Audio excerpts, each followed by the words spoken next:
Welcome to the XOTIC PC review of this new little guy. This is the new Seger NP6110. It's an 11.6 inch laptop. It is built on the Clevo W110ER. It's not a very big laptop. Most of our video reviews we do on gaming laptops. But we've gotten quite a few requests to do a video review on this little guy that isn't very much bigger than our lazy Susan, as you can see that it's sitting on there. But we would like to thank you for joining us today on this video review. Probably won't be very long, but we'll give you a very in-depth and non-biased look at this new laptop from Seger. Okay, first thing we'll talk to you about is just the specs of this 6110. It is an 11.6 inch, just an HD 1366 by 768 glossy screen. It's not a full high definition or a high HD plus screen or anything like that. We'll talk about the screen more in here in just a second. CPU, we did upgrade the CPU in this for you for this review. This does have the i7 Ivy Bridge 3rd generation i7 3610 quad mobile in it. For stock CPU, it does come with a 3rd generation Ivy Bridge processor, but it's just the i5 3210 dual core processor. That's what you get for stock CPU. For graphics card, it does have an NVIDIA GT 650M with 2 GB of video RAM. It is the DDR3, not the DDR5, however. With the 3rd gen graphics card, it does come with Intel 4000 graphics, so this does have Optimus in it, which is really nice for battery savings, and actually the battery life on a system this small is extremely impressive. For RAM, you do get 8 GB 1600 MHz RAM. There is 2 DIMM slots, so you can go up to 16 GB of RAM if you prefer. For hard drives, not surprisingly enough, there is only one in here. It is just a standard 500 GB 7200 RPM hard drive, which we're seeing Seger put on pretty much all their stock systems. You can, however, upgrade if you want to like an Intel 520 or a new Crucial M4 SSD if you like. Optical bay, there is no optical bay on this system. Pretty much from any manufacturer, whether it's Seger, MSI, or Asus, or even Alienware, any systems that are under 13 inches or smaller, you're not going to see any built-in optical drives. You're going to have to run external. Okay, we just wanted to briefly, show the screen on this. You can probably obviously tell by the reflection. It is a glossy screen, 11.6 inch. It's just an HD. It's not an HD plus or full HD, anything like that. Overall the screen isn't bad for being the size it is and just being an HD screen. It is washing out a little bit from left to right. Going down from top to bottom, it is washing out fairly significantly from the bottom. And then if we come down from the top, it is washing out a little bit. Like we had mentioned, it's not a full HD or HD plus screen, so screen performance isn't going to be the greatest, but in our opinion, for being this small of a screen, the resolution on it actually isn't all that bad. Briefly touching base on the keyboard. It's not an illuminating keyboard or anything like we're seeing on the higher end 9000 series from Seger. It is a small keyboard. If you look at my hand here, my hand alone takes up 2/3 of the keyboard. So my stubby fingers in this keyboard tend to not get along too well. But the keyboard is okay. There's not a ton of flex to it, which you're really not seeing keyboards flex too much these days anyways. Point device area. It is a seamless point device in my opinion, meaning that the texture of the palm rest area is carried over into the touchpad area. The clickers themselves are really nice. They're really freed up. There's not really any resistance whatsoever on those. Going up towards the top here, you do have a set of indicator lights. Making our way from left to right, you do have Wi-Fi, which we have on, then hard drive activity, and then just 3 lock indicator lights. So you have number, caps lock, and then your scroll lock indicator there on the right. Making our way over to the right side, there's your power button, and it does have a little LED light on the side in case you're trying to find that power button in the dark. So overall, it's not too bad. The keyboard is very small, but it's a very small laptop, so you're not going to get that big of a keyboard. That texture area around the point device, again, I'll say I think is very nice. There's no resistance to the point device area, and I really like this texture. It's kind of a mocha square pattern, which Sager has continued onto the back side of the LCD panel as well. Okay, going over the ports, in the front here, you do have 2 indicator lights. This is going to be your power and then battery. So when your battery gets low, you're going to see that light kick on. Down below there, that's going to be your card reader, 9-in-1 card reader, which I think is really nice. Sager is putting 9-in-1 card readers on all their systems right now. It's nice to see a 9-in-1 card reader on a system this small. A lot of times on systems this small, especially some of the Asus models, your card reader is like an SD only. So the fact that you're getting 9-in-1 makes it more versatile. Swinging around to the right side, no optical bay like we had mentioned. You do have your Kensington lock jack there. You do have a powered USB 2.0 port, which I think is really nice that they have put a powered USB port on here. In my opinion, this laptop would be great for traveling. A lot of times when you travel, you're going to bring your cell phone or your iPod, and so you can charge those from that USB port even if the laptop's powered down.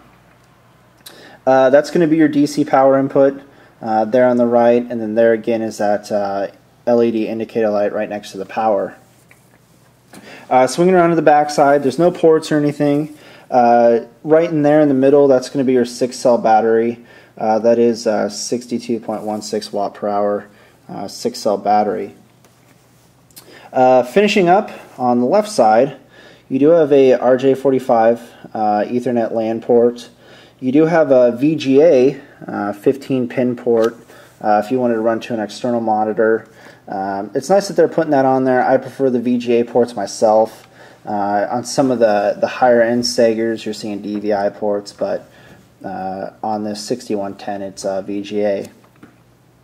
You do have HDMI there, and then to the right of that, you have a headphone and microphone jack.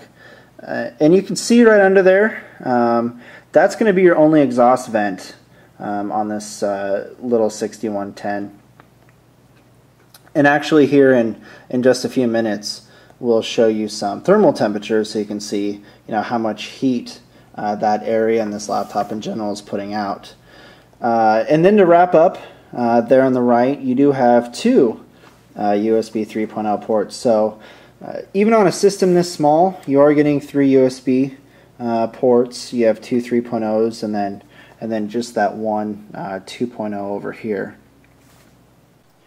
Okay, now going into the BIOS here, when you power on your Sager, you're going to hit F2, and then you'll get into your system BIOS. Now in any laptop BIOS, there's not a ton you can do, but generally in Sagers, there's a little bit more than that you can control versus the Asus or MSI models. System date, you can see that there's system time. SATA port, we actually have an Intel 120 gigabyte SSD in here, which I wasn't aware of until now. But stock, this does come with a 500 gigabyte 7200 RPM hard drive, but we do have an SSD in there. Total memory, 8 gigabytes. You'll see there. You can go up to 16. This does have 2 DIMMs. Motherboard series, That's that W110ER from Clevo. Making our way over advanced settings. There's no RAID control, SATA control in here whatsoever. Your advanced chipset control is for setting up, you know, your Bluetooth and other things like that. But like we had mentioned, scrolling down there to SATA mode, there's no RAID option because there's only one hard drive in here. Boot logo enabled. That means that, you know, the Sager logo is going to pop up when you turn it on. You can disable that, and then the Clevo is going to start up. Power on boot beep, and then battery low alarm beep. You know, that's just going to indicate those things. You can activate those if you like. Security, you can set a system password. Boot priorities, you can, you know, go in and change those if you like. And then of course, you know, save and exit. So really there's, you know, not a whole lot you can do as far as controls on this little NP6110 from Sager. Okay, we'll quickly show you a 3D Mark Vantage Score here. This is the NVIDIA GT 650M, the DDR3 version. With Optimus, 2 GB of video RAM. The CPU is that upgraded 3rd generation Intel Ivy Bridge i7 3610 quad mobile. So the score you're seeing actually is pretty good. With these 650s, we're seeing right around 9,000 points. If you get the DDR5, I think you're seeing another 1,000 points in the overall 3D Mark Vantage Score there, which is pretty good. Looking back to like the 460s and 560s that you're finding on like the Sager 8130s, 8150s of last model season, we were seeing 3D Mark scores of, you know, 7,700, 8,000, 8,500, somewhere in there. So actually, this 3D Mark Vantage Score is pretty good. You know, if you're looking at gaming on this system, now given this isn't, you know, the ideal gaming laptop because of the screen, it's so small, but you know, if you were on the road or you had a long flight ahead of you and you did want to game on this system, you know, you definitely could. One thing we will say, however, you know, a thing to note is that if you are going to consider, you know, light gaming on this 6110 from Sager, like if you are taking it for travel, you definitely want to look at upgrading to that quad-core processor versus just the stock i5 3210 3rd generation Ivy Bridge. So, you know, you want to look at upgrading the CPU if you are going to do some light gaming on this, but you know, you can do it, which is great. So overall, 3D Mark Vantage Score actually is pretty good. Okay, one thing we don't usually touch too much on, but we do feel it's important with the 6110 is the size and weight. Now, the weight of this is 3.97 pounds, so it's extremely light. You know, if you threw this against a glass window, the glass window is probably going to win. Not that you should do that anyway, because it's Sager, and you know, Sager laptops just rock. So, but weight, it's extremely light, 3.97 pounds. The width of the LCD screen there is only 1/2 inch, which is nice. And then, you know, lid closed, overall height is just under 1.5 inches. So, you know, really thin, very small.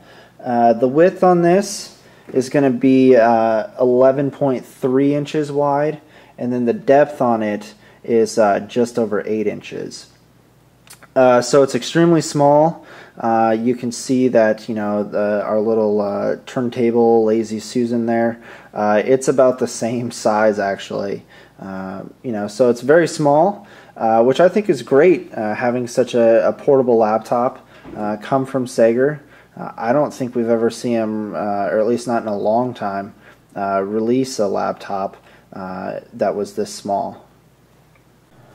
Okay, we just wanted to show you really quick the inside of this 6110 and how to access the inside of it. There is no screws to take off the back cover. You do just have to simply remove the 6-cell battery, and then right in here there's going to be a release, and that release is actually up here on top of this back panel. That'll actually unlock the back. No screws. And you're right inside. On the right there, occupying, you know, a huge portion. That's your hard drive bay. There is only one, obviously, that you can see. You can see there, that is your 2 DIMM slots. You can put 8 gig modules in there, so you can go up to 16 gigabytes if you like. But just for now, we do have the, just the 4 gigabyte sticks in there for 8 total. Now the fan location on this is definitely different than we've seen from Sega, but then again, we haven't seen Sega release 11.6-inch laptop, like we mentioned, I don't think ever. The heat sink there is running, farther than you're seeing probably on any other system from Sega, but with this small of a design, you sort of have to work with what you can as far as space goes. So that's the inside. There's not a lot to it, not a lot to update. There is, this little warning label there from Sega, and that's just warning you that it's hot. That's not like a void of warranty sticker or anything like that. So you can do some updates if you want to. But overall, there's not a lot in there. It is a small package on this Sega NP6110. Okay, we just wanted to show you real quick some thermal temperatures of this new NP6110 from Sega. Keep in mind the temperatures that you're seeing are while 3D Mark 11 has been running. We're doing some benchmark scores of the CPU and GPU. So these are about the maximum temperatures that you would probably expect to see. Unfortunately, on a system this small, being an 11.6-inch laptop, there's no really great area to hide anything as far as internal components go. And what I mean by that is, everything is going to be located under the keyboard or under the palm rest area because that's how big this laptop is. There's nothing else to it. So you'll see in the keyboard area, temperatures are getting up or even slightly over 100 degrees. That would be my only real gripe about the temperatures on this. Those are areas that you obviously going to touch while being on this laptop, unless you're running an external mouse or an external monitor. So you are going to feel that heat, unfortunately.